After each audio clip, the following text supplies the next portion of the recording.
Coucou les amis, bonjour à toutes et à tous.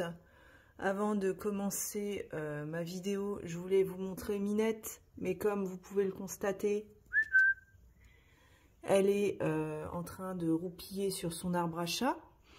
Donc je vais pas la déranger. Voilà, je voulais juste vous la montrer vite fait.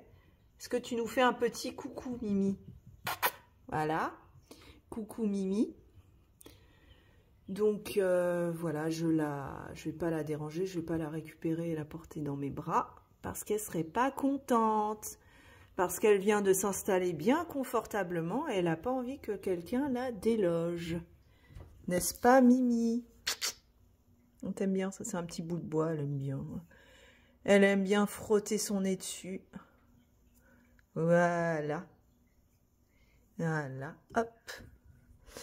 Donc voilà Minette perchée en haut de l'arbre à chat que j'ai mis exprès en haut parce qu'elle aime bien. Elle aime bien être en hauteur, hein, comme tous les chats. Ceux qui ont des chats le savent pertinemment. Ils aiment bien être en hauteur pour pouvoir avoir une vue d'ensemble sur ce qui se passe, une vue plongeante sur la pièce. N'est-ce pas Mimi? Donc voilà. Je vous dis à tout de suite pour la nouvelle vidéo. Coucou, hello, bonjour à toutes et à tous, j'espère que vous allez bien. Bienvenue sur ma chaîne. Alors aujourd'hui je voulais faire une vidéo mais je vais essayer de faire court parce que j'ai pas énormément de choses à dire. Mais je voulais revenir sur l'affaire Lina parce que j'ai réfléchi à certaines choses que j'ai entendues et que je trouve assez étranges.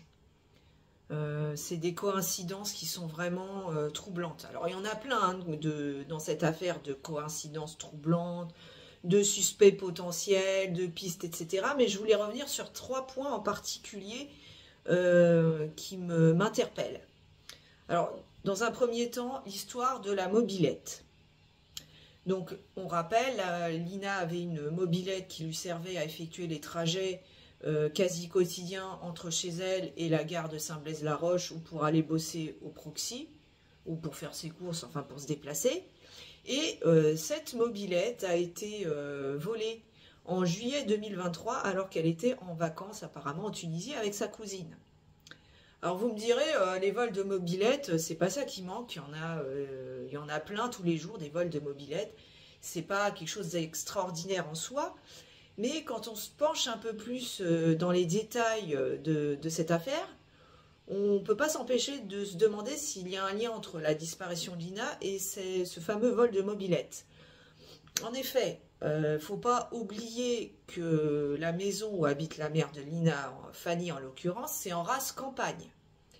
Et quand on regarde la topographie des lieux, je suis désolée, mais la maison, elle ne donne pas sur la route. Elle est en retrait de la route, elle est cachée de la route parce qu'il y a une haie, hein, une haie végétale, on ne voit pas à travers, et que, en fait, je veux dire, le mec, le voleur opportuniste qui passe par là, il ne peut absolument pas savoir qu'il y a une maison avec un garage derrière. Voilà.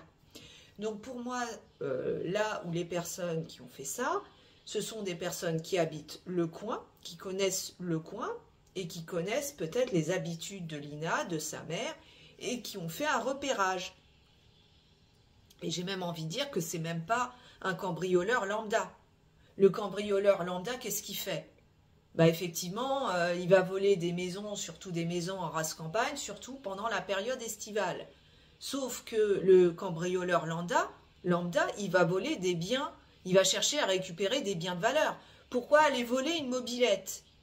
Une mobilette, tu la voles dans la rue, tu la voles pas dans un garage. Parce que là, on nous dit qu'elle était dans un garage. Donc ça veut dire que le type, il avait connaissance des lieux. Parce qu'effectivement, quand on regarde sur Street View, vous regardez sur Street View, vous prenez la vue aérienne de la maison de Fanny et vous regardez le jardin. Vous voyez qu'il y a un bâtiment principal, donc la maison en l'occurrence. Vous voyez qu'au fond du jardin, il y a une espèce d'abri. Et vous voyez qu'il y a un petit bâtiment indépendant qui est sûrement fait office de garage. Et en fait, vous vous dites que le type, il devait connaître les lieux. C'est pas possible autrement. Et pourquoi aller voler une pauvre mobilette dans un garage alors que potentiellement tu peux cambrioler une maison? Bref, là, c'est pas très cohérent. Et effectivement, ça pourrait vouloir dire qu'il y a un lien que les enquêteurs ont fait d'ailleurs parce qu'ils se sont penchés sur ce vol de mobilette entre la disparition de Lina et ce vol, puisque la personne savait pertinemment que ça obligerait Lina à faire les trajets à pied. Et donc, potentiellement, ça la rendrait vulnérable et ce serait beaucoup plus facile de l'enlever. Donc voilà, je trouve cette histoire de vol de mobilette dans le garage est très bizarre, très étrange. On ne sait pas d'ailleurs si Fanny était présente, est-ce qu'elle était en vacances, est-ce qu'elle était partie travailler, on ne sait pas trop, bref, c'est vraiment bizarre. Ensuite, je voulais revenir, deuxième point, sur le fameux prédateur S qui sévirait dans la région. Puisque selon Sandra, qui semble très bien renseignée, hein, alors Sandra sait beaucoup de choses. Lina, elle était la confidente de... Enfin, Lina lui confiait beaucoup de choses. Donc, c'était sa confidente. C'était la cousine de Benjamin, l'ex-petit ami de Lina, qui avait 21 ans à l'époque, en 2022, quand Lina n'en avait que 13. C'était également la meilleure amie de la fameuse victime de ce fameux prédateur S qui aurait sévi dans la région. Donc, pour rappel, ce type, dont on n'a absolument aucune information, un prénommé Marc, aurait agressé... Alors ça, c'est pareil. Il y en a qui disent qu'il aurait fait une agression S et d'autres qui disent qu'il aurait fait un loave. Hein, je dis le mot à l'envers. C'est pas la même chose. Hein. Agression ou loave... Il y en a un qui est quand même plus grave que l'autre. Mais toujours est-il que selon les dires de cette Sandra, qui s'est épanchée dans un article du Nouveau Détective, il aurait il s'en serait pris à une jeune fille qui était sa meilleure amie, il y a 10 ans de ça, dans le secteur même de la Plaine, à Champenay. Lina habite la Plaine. Et donc cette jeune fille, à l'époque... aurait donc subi soit une agression ou un loave, je ne sais pas trop, et le mec aurait été condamné.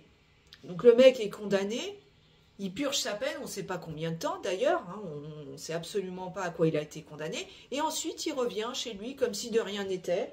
Alors j'ai une question, moi je ne comprends pas, en général, dans ces affaires-là, hein, quand il y a des agressions, surtout dans les races campagne, en fait, où l'auteur de l'agression et la victime habitent dans le même coin, ce qui semblait être le cas là il y a 10 ans, comment ça se fait que le type est resté sur place?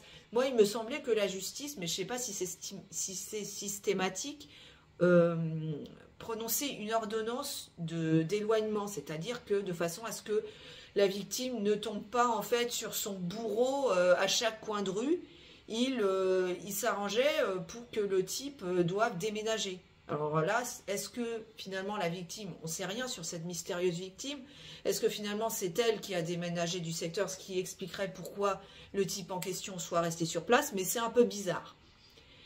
Et j'ajouterais, ce qui est assez étrange, c'est que on a connaissance de toutes ces nouvelles informations 4 mois après la disparition, alors que ça fait des semaines qu'on n'a aucun nouvel élément qui fuite.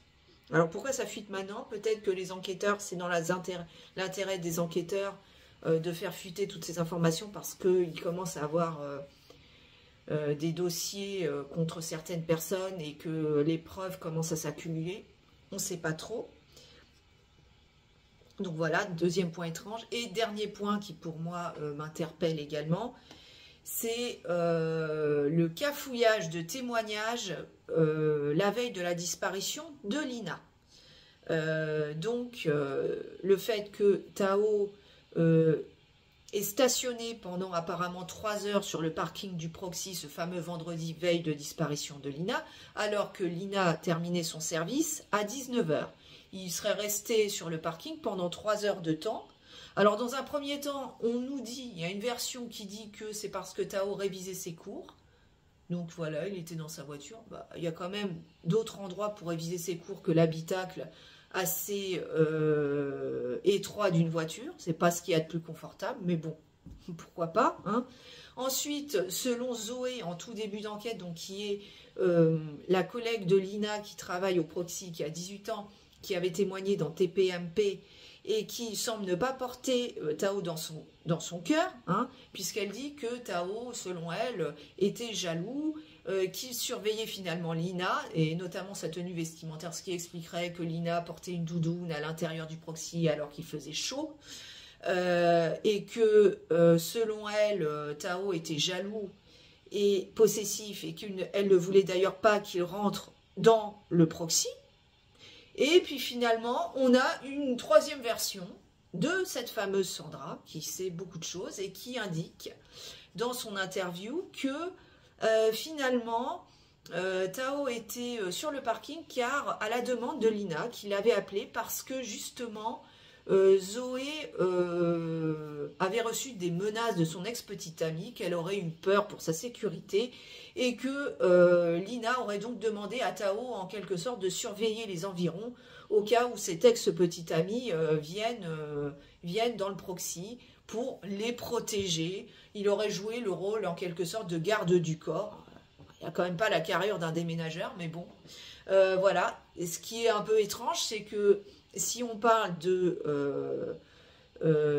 Zoé, pourquoi Zoé qui n'apprécie pas Tao, enfin ils n'ont pas l'air de s'entendre tous les deux, pourquoi elle aurait demandé à Lina d'appeler Tao pour que celui-ci surveille les environs pour les protéger d'un éventuel ex-petit ami belliqueux?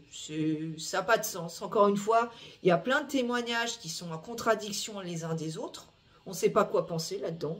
Il y en a un qui dit blanc, il y en a l'autre qui dit noir. On ne sait pas qui croire. Est-ce qu'il faut croire Zoé? Est-ce qu'il s'agissait d'ailleurs de Zoé, hein? On ne sait pas trop. Est-ce qu'il faut croire Sandra? Il y a aussi un certain Brian, hein, qui, selon certains, est l'ex-petit ami de Zoé et qui a participé à des battues en début d'enquête pour rechercher Lina.